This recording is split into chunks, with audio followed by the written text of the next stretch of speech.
Bonjour mes frères et sœurs, et nous allons entreprendre ce matin notre deuxième vidéo et nous allons aller un peu plus loin dans notre étude de l'Apocalypse. Notre Père du ciel,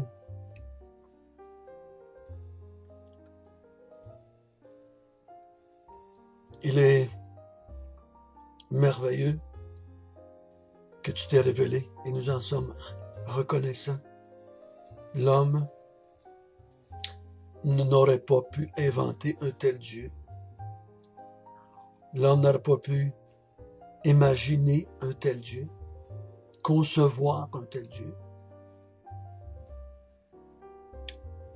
Si nous te connaissons de cette manière, c'est parce que tu t'es révélé en nous. Et on te demande que tu nous aides à comprendre cette révélation-là que tu as faite de toi, de ton plan, autant pour l'Église que pour le monde. Nous voulons saisir parce que nous voulons te glorifier. Nous voulons saisir parce que nous voulons proclamer la vérité. Guide-nous et que ton esprit puisse nous illuminer. Amen. Nous avons vu hier que Dieu a décidé de révéler l'avenir de l'Église et du monde à ce moment-là, parce que l'Église vivait à ce moment-là une forte persécution et que sa façon de réagir à la persécution était pas la bonne en général dans l'Église. Donc, certains ont bien réagi et ont gardé la foi, comme Antipas, comme on va voir, comme Jean, qui est en prison à cause, qui persévère. Mais une grande majorité de l'Église est en train d'abandonner la foi ou de changer la foi pour pouvoir éviter la mort et la persécution et la tribulation.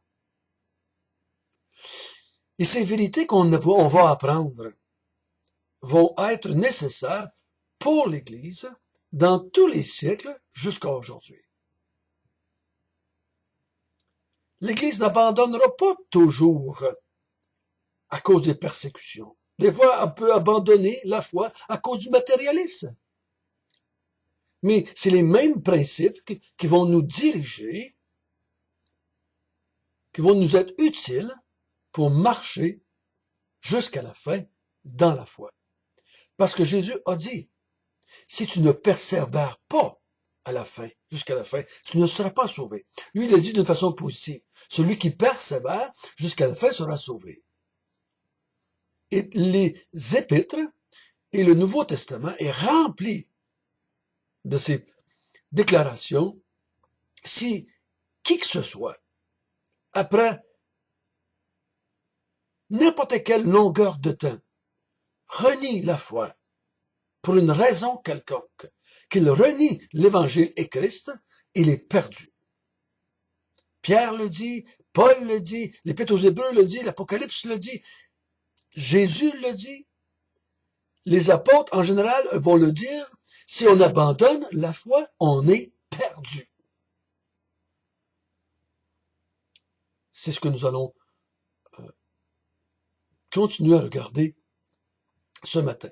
Hier, on a vu Dieu, par Jésus qui est la parole de Dieu, transmet la révélation à un ange, qui le transmet à Jean, qui va l'écrire et qui va le transmettre aux serviteurs de Dieu dans l'Église. Et on a vu pourquoi Jésus et Dieu ont la capacité, parce qu'ils sont effectivement les créateurs, parce qu'ils sont les là de toute éternité. Ils sont l'alpha et l'oméga, ils sont des êtres qui ont créé l'avenir. C'est eux autres qui ont fait le plan du monde. Donc, c'est normal qu'ils connaissent le début et la fin de ce monde.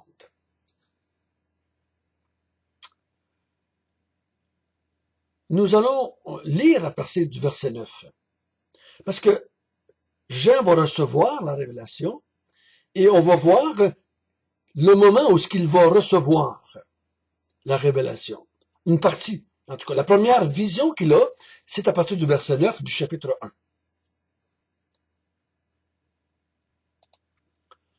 Moi, Jean, votre frère, qui est part avec vous à la tribulation, au royaume et à la persévérance de Jésus, j'étais dans l'île appelée Patmos à cause de la parole de Dieu et du témoignage de Jésus. Je fus saisi par l'Esprit au jour du Seigneur, et j'entendis derrière moi une voix forte, comme le son d'une trompette, qui disait, « Ce que tu vois, écris-le dans un livre, et envoie-le aux 7 églises, à Éphèse, à Smyrne, à Pergame, à Thyatire, à Sardes, à Philadelphie et à Laodicée. » Je me retournai pour voir quelle était la voix qui me parlait. Et après m'être retourné, je vis 7 chandeliers d'or, et au milieu des 7 chandeliers, quelqu'un qui ressemblait à un fils d'homme, vêtu d'une longue robe, ayant une ceinture d'or sur la poitrine. Sa tête et ses cheveux étaient blancs comme de la laine blanche, comme de la neige. Ses yeux étaient comme une flamme de feu. Ses pieds étaient semblables à de l'airain ardent, comme s'il avait été embrasé dans une fournaise, et sa voix était comme le bruit de grandes eaux. Il avait dans sa main droite 7 étoiles, et de sa bouche sortait une épée aiguë à 2 tranchants, et son visage était comme le soleil lorsqu'il brille dans sa force. Quand je le vis, je tombai à ses pieds comme mort. Il posa sur moi sa main droite en disant, « Ne crains point. Je suis le premier et le dernier et le vivant. J'étais mort, et voici, je suis vivant au siècle des siècles. Je tiens les clés de la mort et du séjour des morts. Écris donc ce que tu as vu, ce qui est et ce qui doit arriver ensuite. Le mystère des 7 étoiles que tu as vues dans ma main droite et des 7 chandeliers d'or. Les 7 étoiles sont les anges des 7 églises et les 7 chandeliers sont les 7 églises. » Donc Jean est sur l'île de Patmos, prisonnier à cause de la foi, et pendant qu'il est là, il a une révélation, il a une apparition, il est saisi en esprit ou par l'esprit, et on va lui révéler des choses. Mais il va voir celui qui va révéler. Il y a une apparition de Jésus. Chacun de nous, on a eu des apparitions de Jésus, le beau grand blond ou le beau grand brun avec les beaux yeux bleus, petite barbe, avec la canne de berger, les petits enfants sur ses cuisses ou les petites brebis sur son dos, assis proche d'un petit ruisseau avec des brebis qui sont en train de paître. Mais ici, la vision est tout autre. Et je vous encourage pas à vouloir trouver une signification à chaque petit détail. Il faut premièrement voir l'ensemble. Et Jean voit l'ensemble. Il voit il entend un bruit de trompette, de tonnerre, de grandes eaux. Il entend un grand bruit, une voix très forte. Et quand il se tourne pour la regarder, ce qu'il voit, permettez-moi de dire, le terrifie. Et au verset 17, il dit, « Je tombai à ses pieds comme mort. » Donc, je crois que la vision est donnée de cette manière-là. Jésus apparaît de cette manière-là parce qu'il veut causer sur ceux qui vont voir la vision, qui vont lire la vision, un sentiment spécial. Si je vois un Jésus assis sur le bord d'un ruisseau avec des brebis, puis tout est beau, tout est calme, ça me donne une impression, un sentiment. Mais si je le vois comme il se présente là, cet homme avec cette robe et cette ceinture d'or et cette épée et ses yeux de feu et cette face brillante et ses pieds rouges comme de l'airain ardent et cette voix forte, les sentiments qui viennent en moi sont la crainte devant la force que dégage, la puissance que dégage cette vision.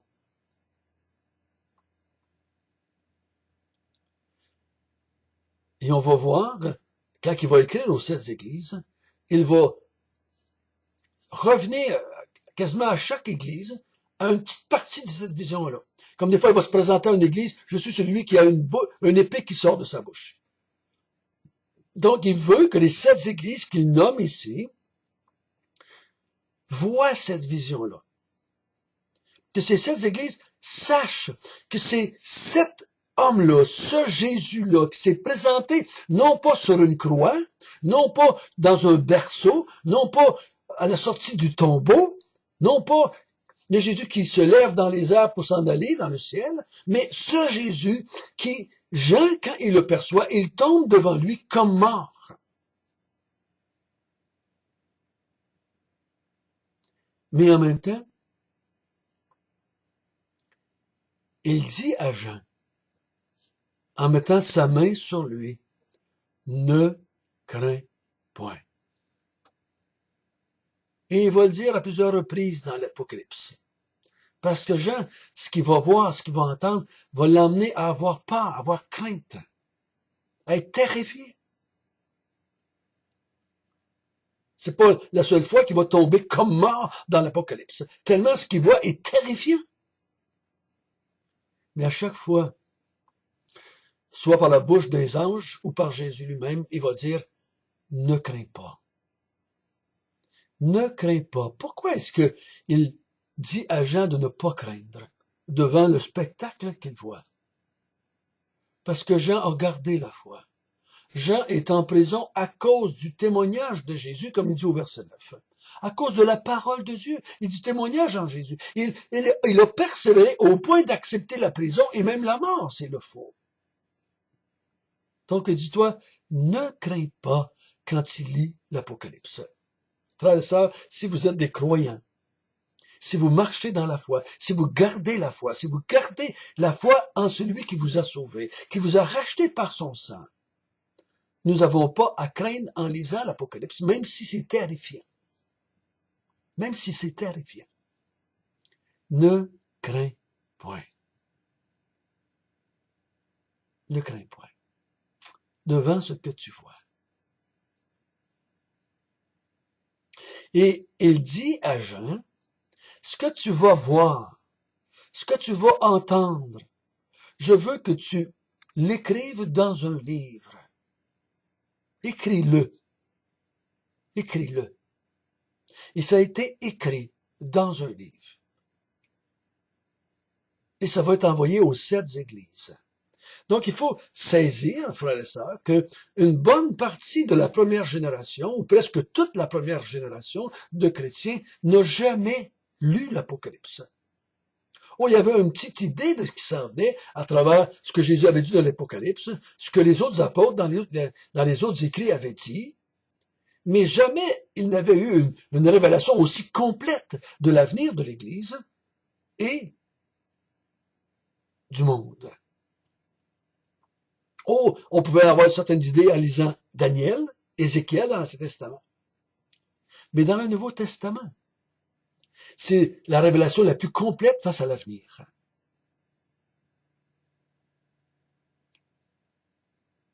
Écris-le dans un livre et envoie-le aux 7 églises. J'ai dit hier, ces églises-là, c'était des églises qui existaient.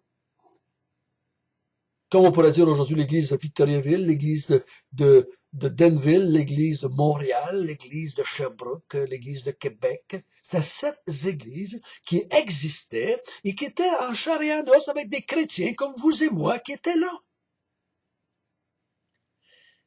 Je vous encourage à ne pas faire de ces 7 églises-là des périodes dans l'histoire de l'Église, et ça représente le premier siècle. Et ça, non, ces 7 églises, je crois personnellement que ces 7 églises-là représentent, c'est pas pour rien qu'il y en a pris 7 et non pas 8 et non pas 10, parce que vous allez voir, c'est les 7 esprits de Dieu, c'est les 7 églises. Le chiffre 7, c'est quelque chose de complet. C'est une façon de parler que on dit qu'on s'adresse au tout. Les 7 églises représentent l'Église dans son ensemble, je crois, de tous les temps. Et l'Église va vivre ça dans tous les temps. Et la persécution en n'a pas été juste là, les persécutions existent jusqu'à encore aujourd'hui. J'ai entendu dire qu'il y a au moins environ, et c'est pas plus, 1000 personnes qui meurent par jour dans le monde pour la foi. Donc, il y en meurt du monde. Ça, c'est ceux qui meurent. C'est pas ceux qui sont juste malmenés, persécutés, ridiculisés, moqués, rejetés, diffamés, accusés.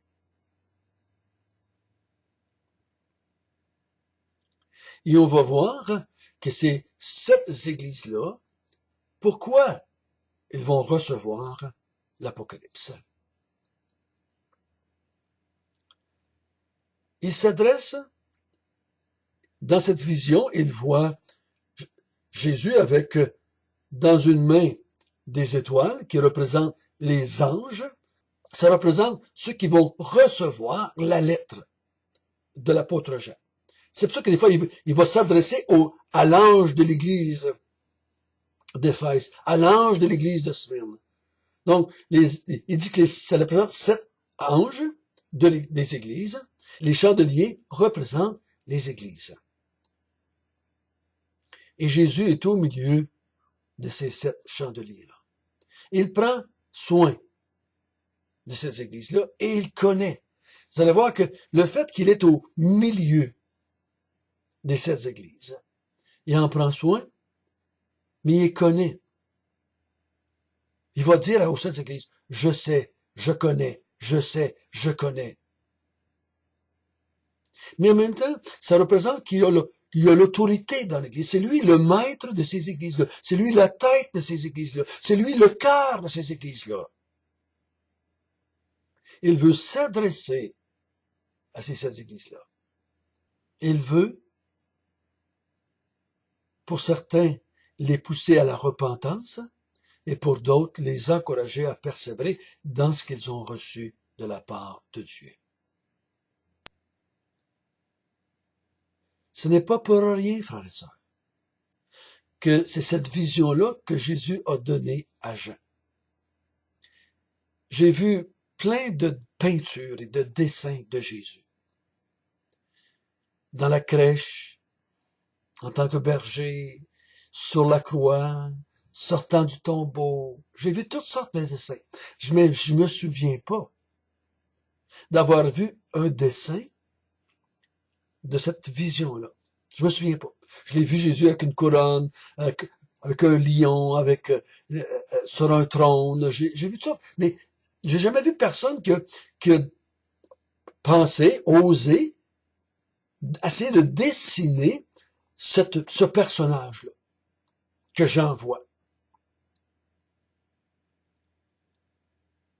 Je crois que l'Église a besoin de voir cette vision-là. Donc l'Église, de ce moment-là, voit et est terrifiée. Mais en même temps, ceux à qui Jésus dit « n'aie pas peur », vont être stimulés ou encouragés par cette même vision-là. Parce que cette vision-là est pleine de puissance et d'autorité. Et vous allez voir cette autorité-là se manifester dans le livre de l'Apocalypse. Notre Père du ciel, merci. Merci de cette vision. Merci à cause que tu nous as lavés par ton sang, que tu nous as purifiés et que nous avons gardé la foi jusqu'à ce jour. Tu nous dis, ne crains pas, ne crains pas. Réjouis-toi plutôt de ce que je vais faire dans l'Église et dans le monde. Au nom de Jésus, Amen.